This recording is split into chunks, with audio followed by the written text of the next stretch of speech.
গল্পের শুরুতে তোমাদের ফোনে কত পার্সেন্ট চার্জ আছে কমেন্টে জানিও। যার সাথে চার্জ মিলে যাবে আজ থেকে সে তোমার বন্ধু হয়ে যাবে। আজকের গল্পটি খুবই ইন্টারেস্টিং হতে যাচ্ছে, তুমি যদি না শুনো তাহলে মিস করবে। আর কথা না বাড়িয়ে চলো গল্পটি শুরু করি। রিয়া নামের একটা মেয়ে নতুন একটা অ্যাপার্টমেন্টে উঠলো। বিল্ডিংটা একটু উঁচু, 12 তলা পর্যন্ত সবাই থাকে, কিন্তু অদ্ভুত ব্যাপার হলো লিফটে 13 তলা নেই। বোতামগুলোতে লেখা 1 2 3 12, তারপর সরাসরি 14। রিয়া এটা দেখে একটু অবাক হলেও গুরুত্ব দিল না। এক রাতে ঘড়িতে তখন 2টা 58 মিনিট। রিয়া বাসায় ফিরছে, পুরো বিল্ডিংটা নির্জন। সে লিফটে ঢুকে 8 তলার বোতাম চাপলো। লিফট উঠতে শুরু করলো। 2 3 4 তলা। হঠাৎ লাইট একবার ঝিকমিক করলো, তারপরে লিফটটা থেমে গেল 13 তলায়। কিন্তু সেখানে তো কোনো 13 তলা থাকার কথা না। দরজা ধীরে ধীরে খুললো। বাইরে পুরো অন্ধকার, কোনো লাইটই নেই, কোনো শব্দও নেই। হঠাৎ অন্ধকার থেকে একটা মেয়ের কণ্ঠ শোনা যাচ্ছে, তুমি কি আমাকে নিচে নিয়ে যাবে?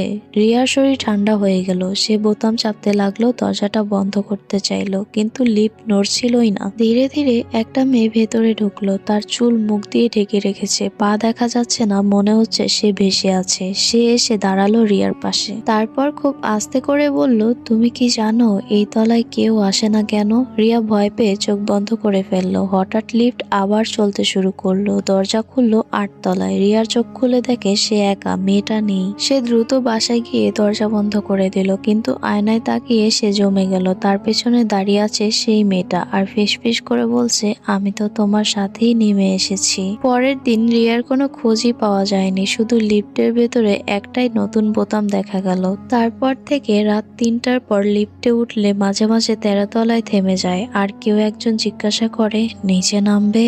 গল্পটি ভালো লাগলে বেশি বেশি করে লাইক কমেন্ট শেয়ার করতে ভুলো না কিন্তু।